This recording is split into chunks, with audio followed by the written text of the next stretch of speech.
যে পীর হতে গেলে তাকে তফসিরে জালালাইন পড়তে হবে, আর সিয়াসাত তার বুখারী তিরমিজি মেশকাত পড়তে হবে। তফসিরে জালালাইন জালালউদ্দিন সুয়ুতী রহমাতুল্লাহ আলাইহির লেখা, 300-350 বছর আগেকার কিতাব। তাহলে এই যে আলিমগুলো লিখেছে, এর কারণে বক্তব্য হলো যে 350 বছর আগে কোনো পীর সাহেব ছিল না।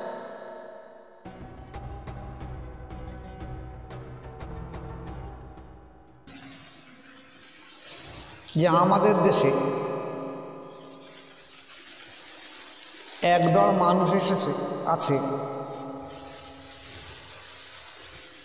তারা বায়াতের পক্ষে, যে বায়াত হতে হবে, আর একদল মানুষ আছে যারা বায়াতের বিপক্ষে, যে বায়াত কেন।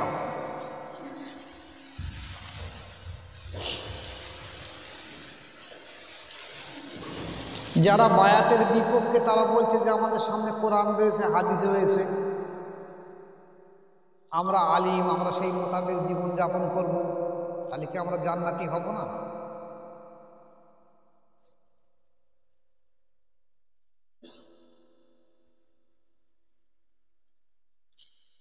এই প্রশ্নের উত্তর হলো এই,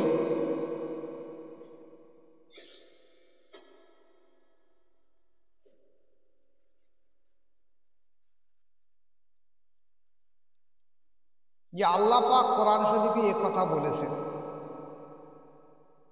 বিসমিল্লাহির রহমানির রহিম, কদ আফলাহা মান যাকারা ইসমা রাব্বিহি ফাসাল্লা।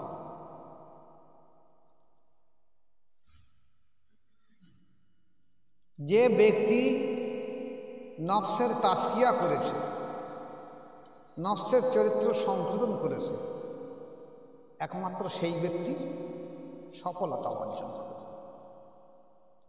আর যে নফসের তাজকিয়া করেনি সে ধ্বংসপ্রাপ্ত হয়। তাহলে নফসের তাজকিয়া করতে গেলে নফস চরিত্র সম্পর্কে জানা বোঝার দরকার রয়েছে। সেটা যদি শুধুমাত্র যদি মনে করে যে আমি কোরআন পড়তে পারি, কোরআনের মানে শিখেছি, হাদিস শিখেছি, আমি 5 ওয়াক্ত নামাজ পড়ি, হজ যাকাত সব কিছু করছি, কিন্তু নফসের চরিত্র সংশোধন কীভাবে হবে?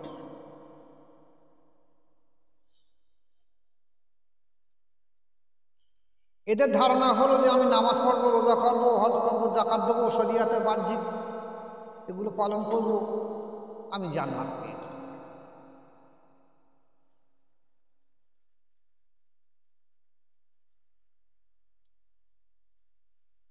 এ প্রসঙ্গে আমারও এক সময় চিন্তা ভাবনা ছিল যে তাহলে এদের কি কোনো রকম মুক্তি হবে না? যদি শরিয়াতের পরিপূর্ণ পাবন্দী হয়ে থাকে একটা মানুষ,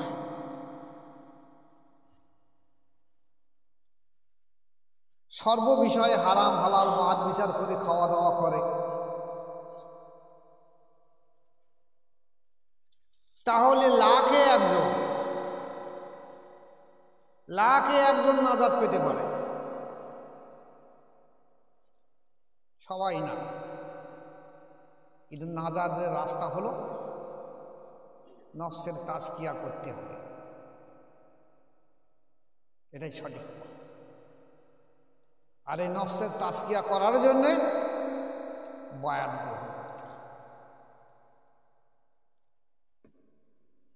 এখন এই যারা বায়াত বিরোধী মানুষ, এদের বক্তব্য হলো যে কোরআন হাদিস রয়ে গেছে, আবার এই বায়াতের প্রসঙ্গ কোথা থেকে এসেছে, এই তসবিহ জিকির মুরাকাবা কোথা থেকে এসেছে?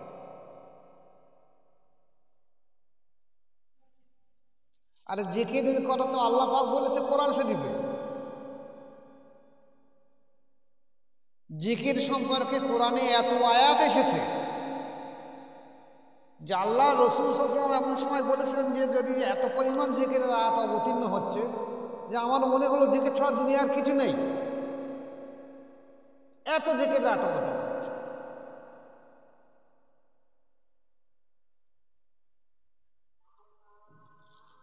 মোরাকাবা, মোরাকাবা তো কোরআনের আয়াত এসেছে, সেটা আল ইমরানের ভিতরে।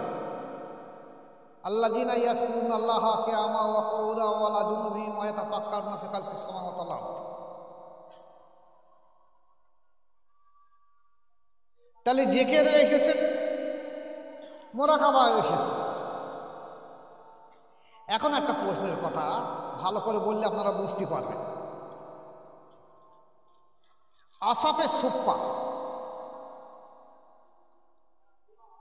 মসজিদুন নববী এবং রাসূল পাক সাল্লাল্লাহু আলাইহি ওয়াসাল্লামের বাড়ির পাশে ছিল আসাফে সুফফা।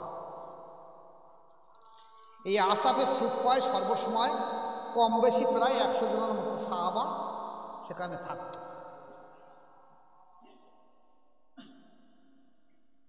এটা তাহলে কি করতো সেখানে? ওহী লিখত কিছু ব্যক্তি ছিল, বাকিগুলো কি করত? তারা সর্বসময় তাসবিহ জিকির মোরাকাবা নিয়ে মশগুল থাকত।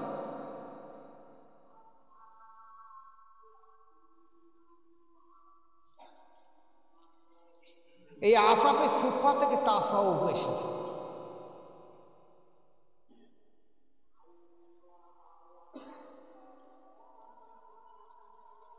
তাহলে একটা মানুষ যদি বায়াত গ্রহণ না করে, তাকে তার মুক্তির রাস্তা খুব কঠিন। সে মাওলানা হোক, আর হাজি সাহেব হোক, আর হাফেজ সাহেব হোক, আর কারি সাহেব হোক, আর মুফতি সাহেব হোক, আর শাইখুল হাদিস হোক, আর যে কেউ হোক।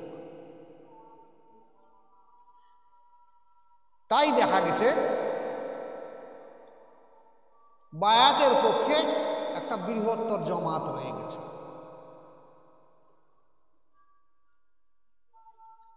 সবাই বায়াতের পক্ষে ছিল। ওহাবি মতাদর্শ এসে এই বায়াতের বিরুদ্ধে বহু রকম মন্তব্য এসেছে। এখন আজকেকার প্রসঙ্গ এটা নয়। বায়াত হবার পরে, বায়াতে যে হবে একটা মানুষ, তাহলে কোথায় বায়াত হবে? সে চিনবে কি করে? মাসায়ে আলোচনা আজ এই জায়গাটায় থাকবে। মাসায়ে চিনবে কি করে যে এটা সঠিক না বেঠিক, সঠিক পীর না বেঠিক পীর, সঠিক মাসায়েক না বেঠিক মাসায়েক? চিনবে কি করে? চেনার জন্যে এক এক ওলামা এক এক রকম মতাদর্শ দিয়েছে।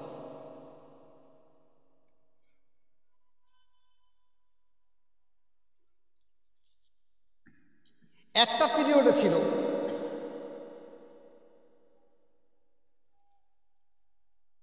যে সময় শাহ ওলিউল্লাহ মুহাদ্দিস দেওবন্দি সাহেব উনি শরিয়াতের পুরো তাকিদ দিয়েছে যে অবশ্যই মাশায়েখকে আলিম হতে হবে,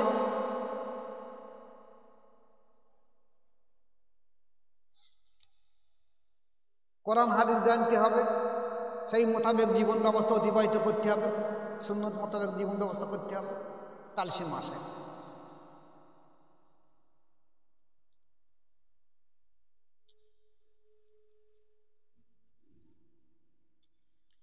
এই কথাটা সম্পূর্ণ ঠিক বলছে, একদিকে বিচার করলে দেখা যাবে। কারণ আমার দোকানে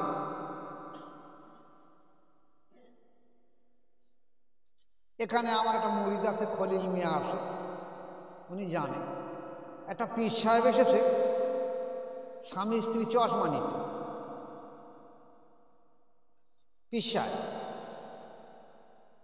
তা সম্ভবত আসরের ওয়াক্ত নামাজের সময় বললাম নামাজ পড়ি না, তা সে তো জীবনে নামাজ পড়ে, অথচ পীর সাহেব। তো উজু করে বসেছে, সে বসতে পারে না, তো ঝমাঝম পিছনে দেয়ালে ধাক্কা মারতেছে, এতে ধাক্কা মারতেছে, জীবনে কোনো সময় বসি না নামাজ পড়তে। তাহলে এই জায়গায় বাধ্য হয়ে বলতে হয়েছে যে অন্তত শরিয়াতের জ্ঞান থাকা দরকার।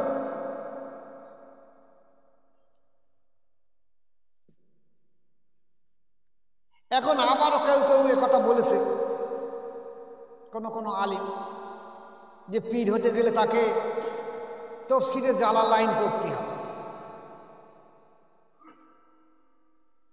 আর সিয়াসাত তার বুখারী তিরমিজি মিশকাত পড়তে হবে। কেউ আবার বলতে নেড়া আদমি পড়তে,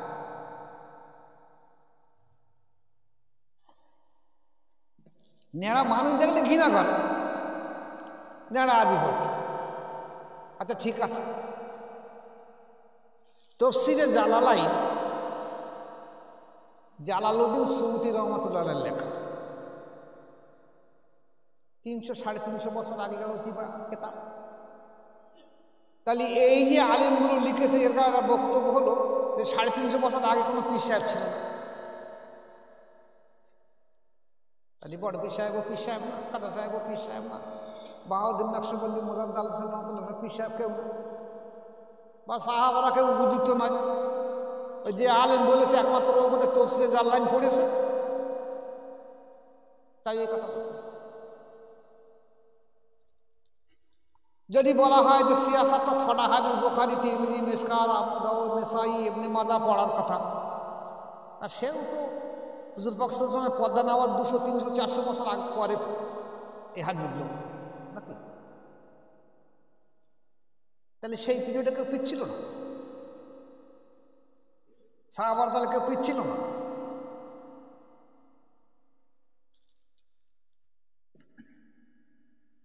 হাসান বসরি রহমাতুল্লাহ আলাইহি পিচ্ছিল না।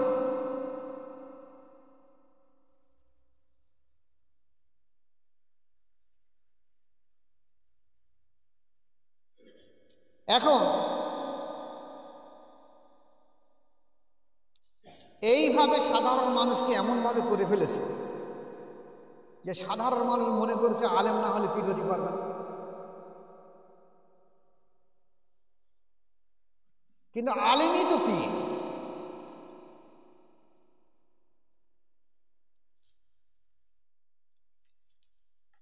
যেখানে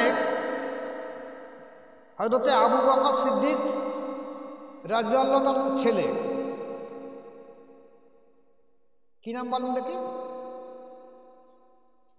কাসেম রাদিয়াল্লাহু তাআলা,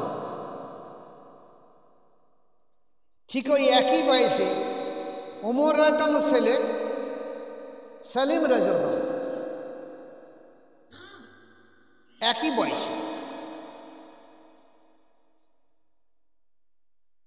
তা আবু বকর সিদ্দিক রাদিয়াল্লাহু পোতা, ওমর রাদিয়াল্লাহু পোতা। তা আবু বকর সিদ্দিক পোতাকে একজনের জিজ্ঞাসা করছে যে আপনি আর ওমর রাদিয়াল্লাহু পোতা দুজনের মধ্যে আলিম কে?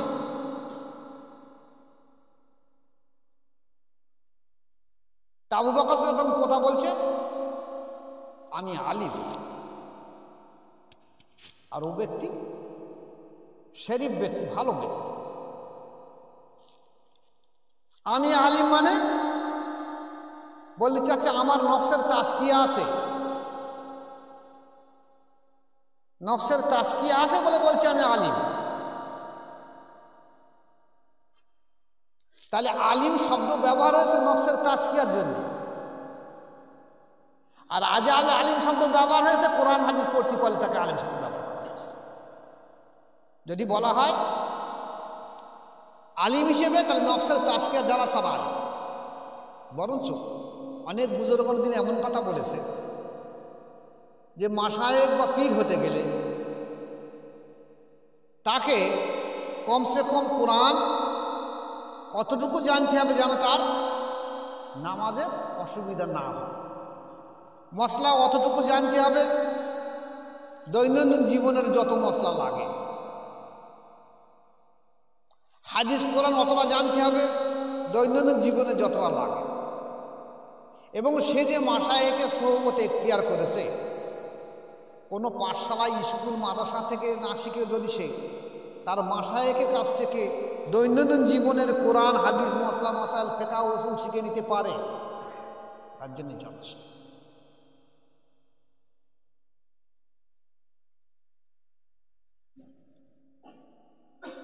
তাহলে ইলমে শরিয়াত অবশ্যই শিক্ষা অর্জন করতে হবে তাকে।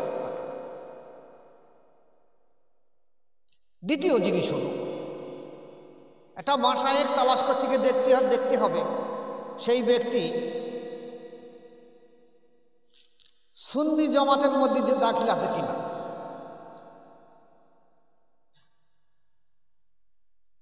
সুন্নি জামাতের যে আকীদা, সেই আকীদার বাইরে আছে কিনা,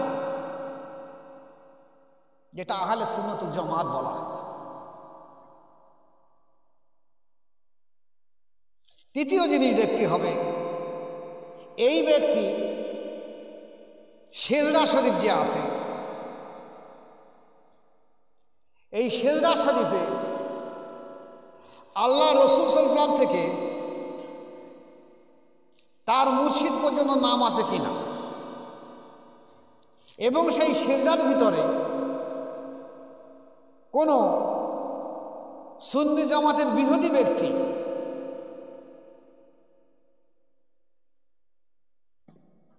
সুন্নি জামাতের কোনো বিরোধী ব্যক্তির নাম আছে কিনা। যদি থাকে তাহলে তার নাম বাতিল করে দিতে হবে, সেটা অত্যধিক একদিন ধ্বংস হয়ে যাবে।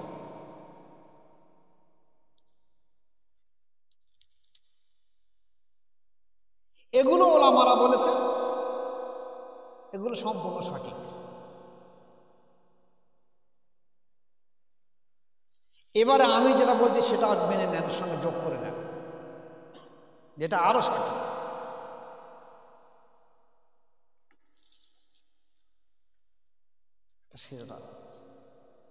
সেটা কি, যে আজ আমাদের দেশে বহু তরিকা রয়েছে, হিসাবে দেখা গেছে 313টা তরিকা বর্তমান সারা বিশ্বের মধ্যে রয়ে গেছে। কম বেশি শাখা পোশাক আরো হয়তো বাড়তে পারে পরে।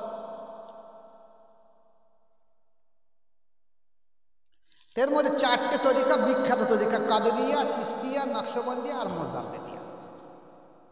আর একটা তরিকা আগে বিখ্যাত ছিল, সেটা হলো সোহরাবন্দিয়া তরিকা। সেটা আস্তে আস্তে আস্তে আস্তে কমে গিয়ে এখন দেখা যাচ্ছে 4টে তরিকায় এসে দাঁড়িয়ে গেছে।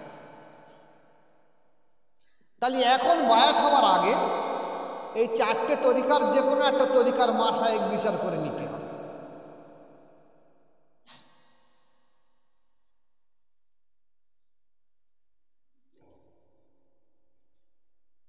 এখন কাদেরিয়া আর চিশতিয়া তরিকা, দুটো তরিকায় প্রথমে দেওয়া হয়েছে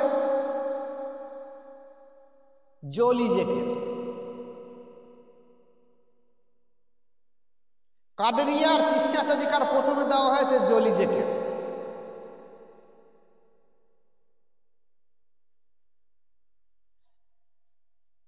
আর নকশবন্দি আর মোজার তরিকার খফি জেকের।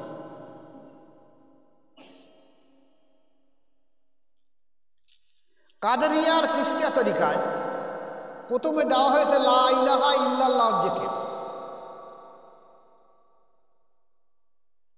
আর নকশবন্দি আর মোজারের তরিকা দেওয়া হয়েছে আল্লাহ আল্লাহ জিকির।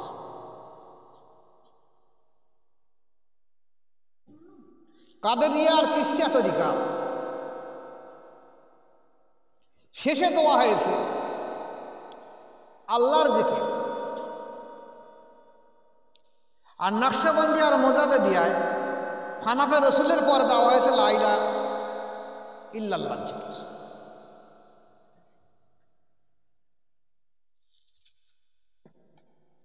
কাদেরিয়া আর চিশতিয়া তরিকা জিকির হলো, এদের তরিকার নফস হলো কলবে,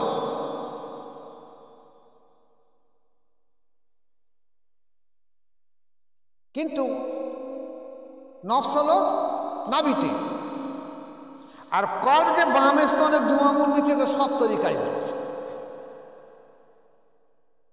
তো কাদেরিয়া চিশতিয়া তরিকায় যদি কলব জারি এবং নফসের ইসলাহ করতে হয়, তাহলে প্রথমে তাকে লা ইলাহা ইল্লাল্লাহ জিকির করতে হবে, সেটা এই নাভি থেকে খেয়াল করতে হবে লা ইলাহা, এবার ইল্লাল্লাহ বলে কলবে থাকতে হবে, লা ইলাহা ইল্লাল্লাহ। এটা হলো কাদেরিয়ার তিস্তিয়া তরিকা। এই জলি জ্যাকেটটা কত জোরে হবে? এত জোরে হবে যে তোমার পাশে যদি কেউ নামাজ পড়ে সে যেন তার নামাজের অসুবিধা না হয়, যদি কেউ কোরআন পড়ে তার অসুবিধা না হয়, যদি কেউ ঘুমিয়ে থাকে তার অসুবিধা না হয়। এটা হলো কাদেরিয়া তিস্তিয়া তরিকার জিকির। আসলে উদ্দেশ্যটা কি জিকিরের? যে কলব জারি করা, নফসের ইসলাম। কাদেরিয়ার তিস্তিয়া তরিকায় কলবে ফানা কলবে বাঁকা, কলবে ফানা কলবে বাঁকা। কাদেরিয়ার তিস্তিয়া তরিকার যেখানে শেষ হয়ে গেছে, নকশবন্দি আর মোজানের তরিকা সেখান থেকে শুরু হয়েছে। ভালো করে খেয়াল। কাদেরিয়া তরিকা আর তিস্তিয়া তরিকা যেখানে শেষ, নকশবন্দি আর মোজানের তরিকা সেখান থেকে শুরু।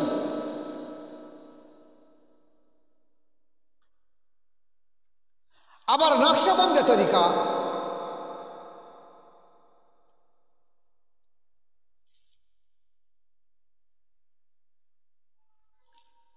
বেলায়েতে কোবরা পর্যন্ত,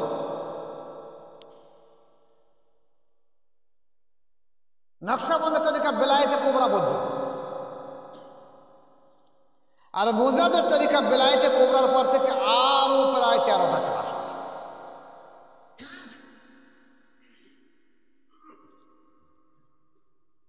ভালো করে খেয়াল করো। আমার মনে হয় মোজারদ আলপেসানি আহমদ ফারুক সেরিহিন রহমতুল্লাহ আলাইয়ের পরে মাসুম বিল্লাহ রহমতুল্লাহ ছাড়া আর মনে হয় কেউ আলোচনা করেছে কিনা আমার সন্দেহ আছে। এটা গর্বের কথা নয়।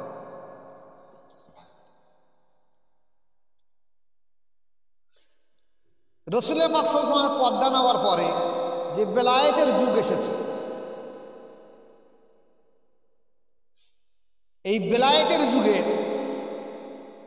নবুয়াতের শেষ হলে তো বেলায়েত এসছে, সেই নবুয়াতের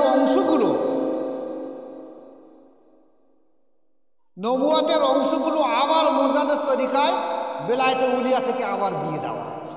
এটা মোজাদের তরিকায় কাজ করে, যা অন্য তরিকায় দেওয়া হয়। তাহলে মোজাদ্দেদের তরিকা মানে হলো যে বেলায়েত এবং নবুয়াতের সংমিশ্রণের তরিকা, সর্বশ্রেষ্ঠ সর্বোত্তম তরিকা। এখানে আসে কাদেরিয়া আর তিস্তিয়া তরিকা যেমন দেখা গেছে, নাভির নিচে থেকে লা শব্দটা টানা হচ্ছে, লা ডান স্থানের 2 আঙুল নিচে, তার উপরে লা ইলাহা ইল্লাল্লাহ, লা ইলাহা ইল্লাল্লাহ। এটা হলো কাদেরিয়া তিস্তিয়া তরিকা। আর নকশবন্দি আর মোজাদের তরিকা হলো সরাসরি শাহাদাত আঙুল কলবে ইশারা করে দিয়ে ফায়েজ দেওয়া হলো নকশবন্দি আর মোজাদের তরিকা। ভালো করে খেয়াল।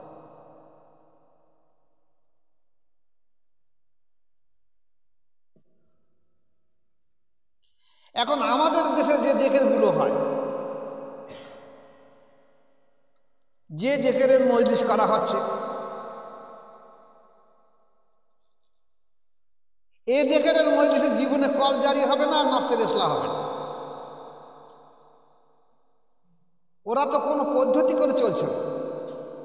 কেউ যদি বলে আমি কলকাতায় যাব, আর এখান থেকে কলকাতা পশ্চিম দিকে আসে যদি পূব দিকে চলে, তো জীবনে কলকাতা পৌঁছতে পারে। সে তো লক্ষ্যচ্যুত। কেউ যদি বলে আমি মাওলানা হব, আর হাই স্কুলে ভর্তি হয়, তত হতে পারে। তো তার জিকিরের মজলিসের উদ্দেশ্য হলো, জিকিরের উদ্দেশ্য হলো তার কলব জারি করা, নফসের ইসলাহ করা। আমাদের দেশে যে অধিকাংশ জিকিরের মজলিসগুলো হচ্ছে, এগুলো অধিকাংশ কাদেরিয়া চিশতিয়া তরিকার ব্যক্তিরা করছে।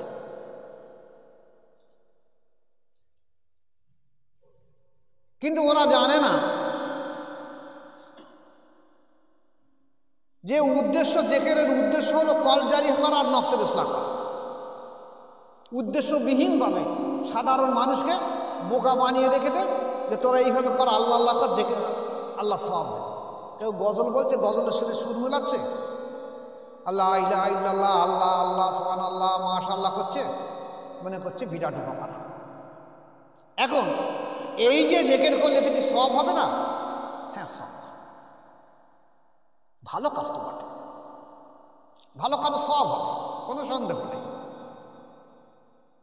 কিন্তু অন্তর জীবনে আল্লাহর জিকির জারি হবে না, আর নফস জীবনে ইসলাহ হবে না। তো অন্তর যদি তার নোংরা থেকে থাকে, তাহলে তার ইবাদত জীবনেও কবুল হবে না। আর নফসের চরিত্র যদি তার সংশোধন না হয়ে থাকে, তাহলে তার জীবনে ইবাদত কবুল হবে না।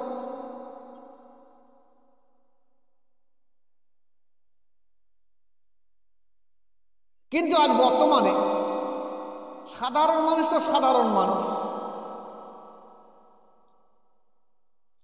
যারা পীর মুরিদি করে বেড়াচ্ছে, অধিকাংশ সব ভণ্ডামি, অধিকাংশ।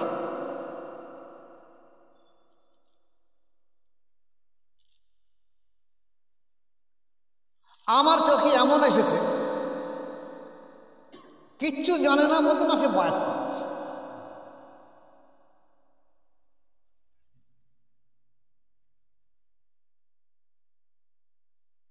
একটা মানুষকে বায়াত করাতে গেলে তার মুর্দা দিলকে জিন্দা করে দিতে হবে। তোমার যদি খেলাফত না থাকে, তোমার যদি নফসের ইসলাহ না থাকে, তোমার যদি অন্তর জিকির জারি না থেকে থাকে, তাহলে তুমি বায়াত করে সাধারণ মানুষগুলোকে পথভ্রষ্ট গোমরাহি করে দিচ্ছ কেন? নিজে তো জাহান্নামে যাবে, আর এগুলোকে জাহান্নামে নিয়ে যাবে। তুমি পীর সাহেবের বংশধর বলে, পীর জাদা বলে, পীরের ছেলে, পীরের পোতা, পীরের নাতি বলে তুমি বায়াত করাবে। দেখতে হবে সেখানে রেসালাত আছে কিনা, রেসালাত মুছে গেছে কিনা। রেসালাত মুছে গেলে কিভাবে বুঝবে? যে সেই জায়গায় দেখা যাবে তারা কারুর খেলাফত দিতে পারছে কি। যদি খেলাফত না দেয়, তাহলে রেসালাত মুছে গেছে, একদম বাতিল, ধ্বংস হয়ে গেছে, কিছু নেই, আর বরবাদ হয়ে গেছে, ওখানে জীবনে কেউ বায়াত হবে।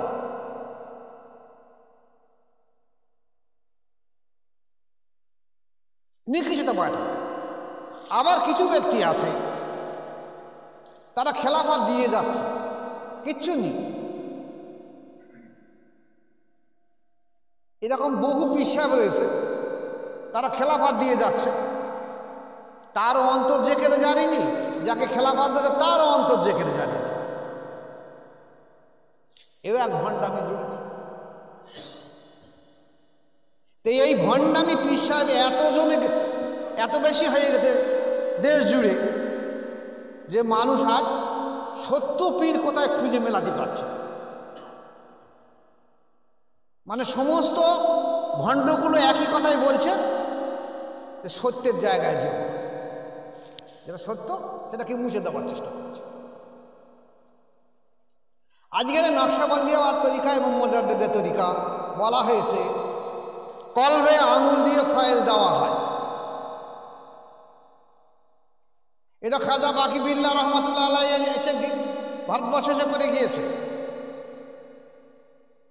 বাহাউদ্দিন নকশবন্দি রহমতুল্লাহ আলাইহি হুকুমে সেইভাবে যে তুমি একটা ব্যক্তির কলবে আঙুল দাও, দেওয়ার সঙ্গে সঙ্গে তোমার সারাত আঙুলের মাধ্যম দিয়ে আমি আল্লাহ পাক আমার কুদরতি হাতের মাধ্যম দিয়ে তার অন্তরে একটা নকশা করে দেবো, তার কলব জিন্দা করে দিয়ে দেবো। এই জন্য নকশবন্দি তরিকা হয়েছে।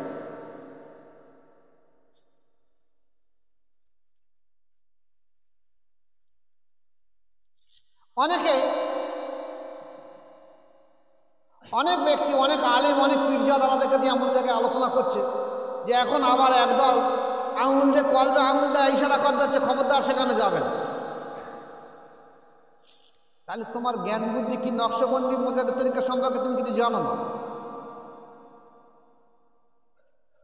যে জিনিস জানো না তা তুমি বলে যাচ্ছ কেন? নকশবন্দি মোজাদের তরিকার নিয়মই হলো তো এই যে কলবে আঙুল দিয়ে ফল।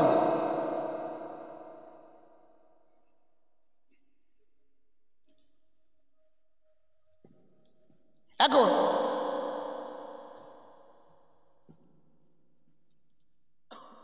মুজাদ্দেদ আল-পেশানি আহমদ ফারুকি সাইদিহীন রহমাতুল্লাহ আলাইহি থেকে ওনার 10,000 খলিফা বেরিয়ে গেছে।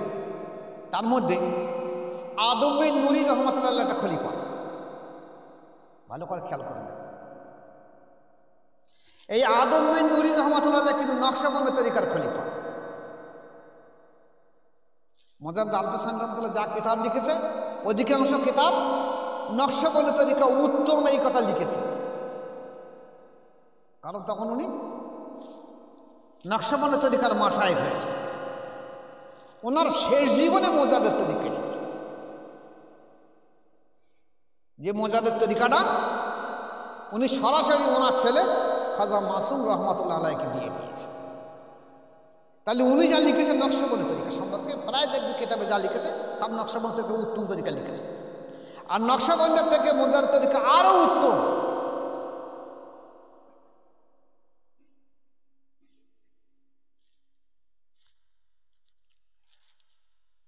কারণ বেলায়েতে কুবরার পরে আরো যে কিতাবগুলো এসেছে, যে সবকগুলো এসেছে, সবকগুলো কামালাতের নবুয়াতের অবস্থা এসেছে সব মুজাদ্দেদ তরিকার ভিতরে। যা বহন করার ক্ষমতা তখন হিন্দুস্থানে আর কোনো মাশায়েখের ছিল, আর কোনো ব্যক্তির ছিল না বলে এই বহন করার ক্ষমতা উনি একমাত্র মাসুম মিল্লাহ রহমাত ছিল বলে উনি ওনার হাতে তুলে দিলেন দায়িত্ব। তাহলে যারা আজ বলছে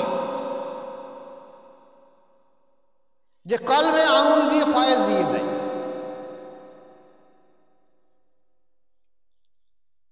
ব্যঙ্গ করে বলছে, তরিকা কিছু জানে না, মূর্খ মানুষ।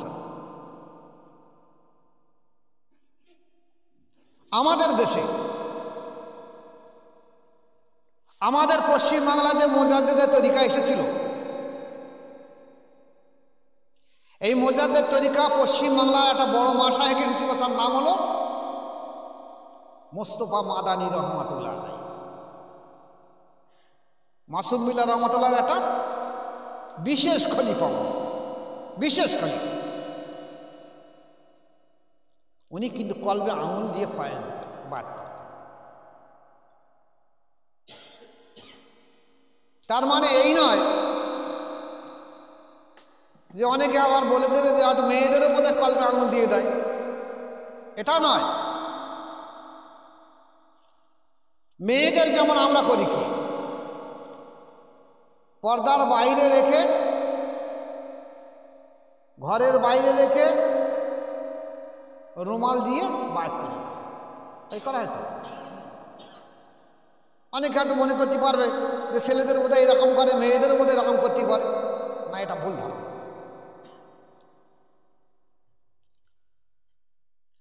আর নকশবন্দি তরিকা পশ্চিমবাংলার বুকে এসেছিল মুজাদ্দেদ আল-পেশানি খলিফা, তিনি হলেন বর্ধমানে আব্দুল হামিদ বাঙালি রহমাতুল্লাহ আলাইহি।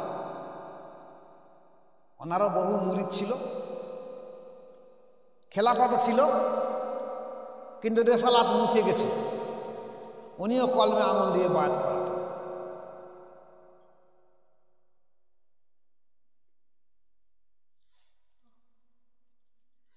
তাহলে নকশবন্দি আর মুজাদ্দেদ তরিকা যখন কলমে আঙুল দিয়ে বায়াত করে বায়াত করা হয়, তখন যদি কেউ বলে যে বা আবার ব্যঙ্গ করে বলে যে ভাঙড়ে আবার পীর সাহেব বজিয়েছে, তারা আবার কলবে আঙুল দিয়ে বায়াত করায়, তাহলে বুঝতে হবে যে ও ব্যক্তি তরিকার তো বোঝে না, সে মাওলানা হোক আর পীরজাদা হোক আর পীরের বংশধর হোক আর পীর সাহেব হোক আর যাই হোক, কিচ্ছু বোঝে না। তরিকা সম্পর্কে মূর্খ ব্যক্তি।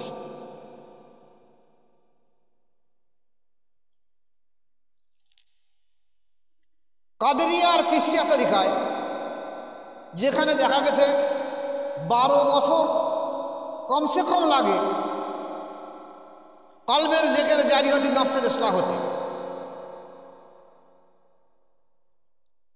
কমসে কম 12 বছর, বেশি বেশি 60 বছর লাগতে পারে, বেশি আরো বেশি লাগবে।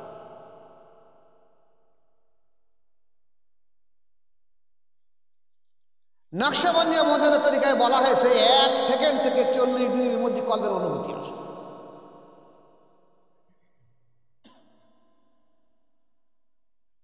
যেসব আলেম ওলামা বা পীরজাদারা বা পীরের বংশধর, সে যেখানেই হোক, যারাই আঙুল তুলে বিষয়ে কথা বলছে, আমি তাদেরকে এই ইউটিউবের মাধ্যম দিয়ে আহ্বান করছি, আপনারা নিজে এসে বায়াত গ্রহণ করে 40টা দিন কাজ করে দেখে যান হয় কি না। বাজে মন্তব্য করে নিজেরা তো পথভ্রষ্ট গোমরাই হয়ে গেছ।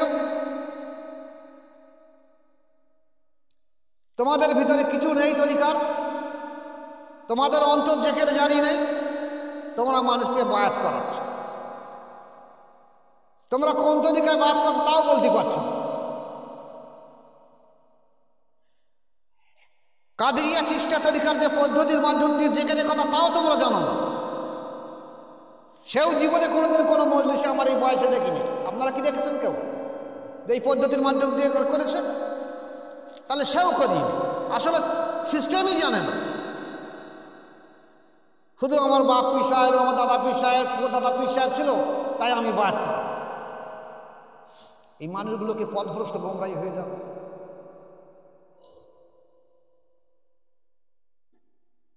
পীরের কাজ হলো একটা মুর্দা দিলকে জিন্দা করে দেওয়া, এটা প্রধান কাজ।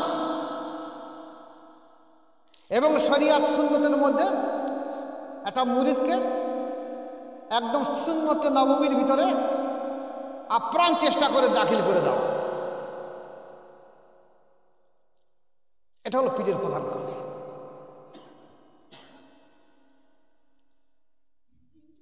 আজকের সেই পদ্ধতি উঠে গেছে বলে আজ মানুষ মনে করছে সঠিক বেঠিক বুঝতে পারছে। ভেজালের দৌরাত্ম এমন হয়ে গেছে সে আসল আর চিনতে পারে।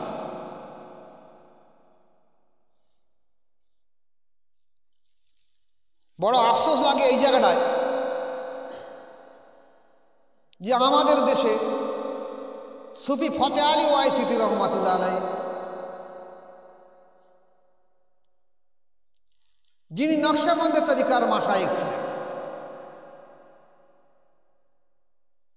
এই নকশবন্দি তরিকার মাশায়েখ ছিলেন বলে ওকে বলা হয়েছে নকশবন্দি মুজাদ্দিদ। কেন? পরবর্তীকালে মোজাদ্দেদ আলপেসান রহমাতুল্লাহ যে মোজাদ্দেদ তরিকা পেয়েছে, তাই সেই নকশবন্দি তরিকাকে বলা হয়েছে নকশবন্দি মুজাদ্দেদি। নকশবন্দি মুজাদ্দেদি বলে কোনো তরিকা হয় না। নকশবন্দি আলাদা তরিকা, মোজাদ্দেদ তরিকা আলাদা তরিকা। নকশবন্দি তরিকা যেমন যে জায়গায় শেষ হয়েছে তারপরে আবার মোজাদ্দেদ তরিকা রয়ে গেছে, তাহলে নকশবন্দি মোজাদ্দেদি একসঙ্গে হয় কি? এখন অনেকে বলছে আমরা 4 তরিকার পীর, অনেকে বলছে আমরা নকশবন্দি মোজাদ্দেদ তরিকার পীর সাহেব। এখন নকশবন্দি মোজাদ্দেদ তরিকার যদি পীর সাহেব হয়ে থাকো,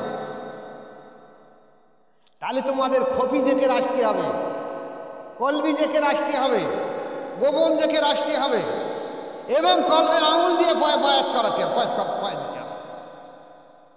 যদি না থাকে তাহলে নকশবন্দি মোজাদ্দেদ তরিকা নেই, ওটা মিথ্যা কথা, একদম পুরো মিথ্যা, জাল কথা, ভ্রান্ত কথা। কোনো প্রমাণ দেখা যে নকশবন্দি মোজাদ্দেদ তরিকা জলি জেকের আছে? কোনো প্রমাণ দেখা নকশবন্দি মজারের তরিকা কলবে আঙুল দিয়ে বায়াত করা হয় না। এইভাবে সাধারণ মানুষকে বিভ্রান্ত করে তো যেমন পীর সাহেবরা পীরজাদারা, তেমন তাদের সঙ্গে লেগেছে কারা? যত মসজিদের ইমাম সাহেব আর ওয়াইজিন রয়েছে এরাও লেগেছে তাদের সঙ্গে। সাধারণ মানুষের একটু যে দিনের দিকে আসবে তাদেরকে পথভ্রষ্ট গুমরাহি করে দিয়ে যাচ্ছে। তাই বায়াত যদি কেউ কোনো জায়গায় হতে চাও, যে কথা বলছিলাম, আগে দেখে নেবে সেই পীরের কোনো সেজদা আছে কিনা। আর সেজদায় আল্লাহ রসুল সাল্লাল্লাহু আলাইহি ওয়াসাল্লাম থেকে তার মুর্শিদ পর্যন্ত নাম আছে কিনা। আর সেই ব্যক্তির কাছে বায়াত হয়ে দেখবে যে তোমার অন্তর আল্লাহর জিকিরে জারি হয় কিনা। আর তার সোহবতে গিয়ে দেখবে তোমার চরিত্র পরিবর্তন হচ্ছে কিনা। তোমার যে খারাপিয়াত ছিল তার থেকে তুমি সংশোধন হচ্ছ কিনা। যদি না হয় তাহলে কিচ্ছু লাভ।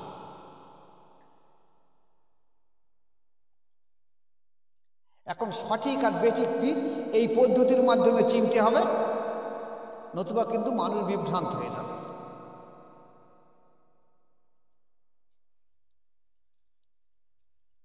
শুধুমাত্র কোরআন হাদিস পড়লে পীর সাহেব হওয়া যায়।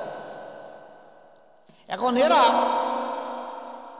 এই যে কওলুল জামিল বা অন্যান্য তরিকার যে কিতাব কিছু দেখে এইটা নিয়ে বারে বারে ওয়াজ করে সাধারণ মানুষকে বিভ্রান্ত করে দিচ্ছে। পীর সাহেব হতে গেলে অবশ্যই মাওলানা হতে হবে, ঝাড়া আরবি পড়তে হবে, এ হবে তা হবে, কেরামত দেখতে হচ্ছে। যেখানে মাশায়েখগণ বলেছে যে পীর হবার জন্য কেরামতি সত্য নয়।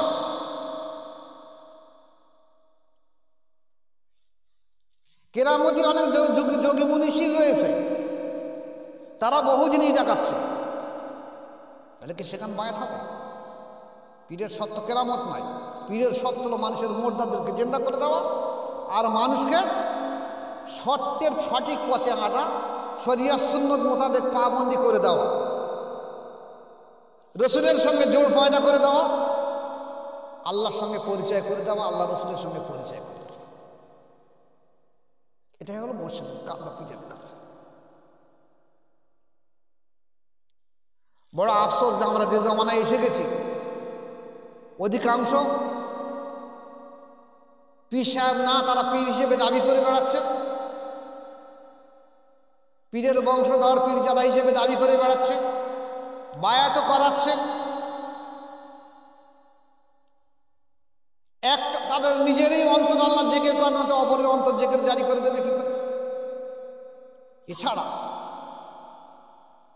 পীরের আর একটা জিনিস হলো কি, আল্লাহ প্রদত্ত যে আর্থিক ফয়েজ আসে, সেই আর্থিক ফয়েজ রাসূল পাক সাল্লাল্লাহু আলাইহি ওয়াসাল্লামের ভিতরে আসে, কলবে আসে। সেখান থেকে দুনিয়ায় যত মাশায়েখ আছে, চাই জীবিত হোক চাই মৃত হোক, প্রত্যেকটা মাশায়েখের উপরে সেই আর্থিক তাওয়াজ্জু বা ফয়েজ তার উপরে পড়ে।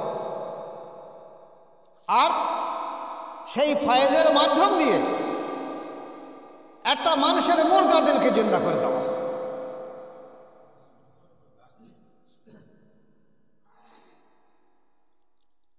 আর সেই আর্থিক তাওয়াজ্জু ফয়েজ যদি না থাকে তাকে পীর হবে কি করে? আজকের দেখা যাচ্ছে কিচ্ছু নেই, তারা পীর সেজে বসে রয়েছে। আর ভালো পীরের কাছে জাতি মানা করছে, যেটা আবু বকর সিদ্দিক রহমাতুল্লাহ আলাইহি ওসিয়াতনামায় লিখে গেছে যে যদি ভালো পীর থাকে সেখানে যেতে কেউ কাউকে মানা করো না, সেখানে যেতে বলো বিশেষ করে।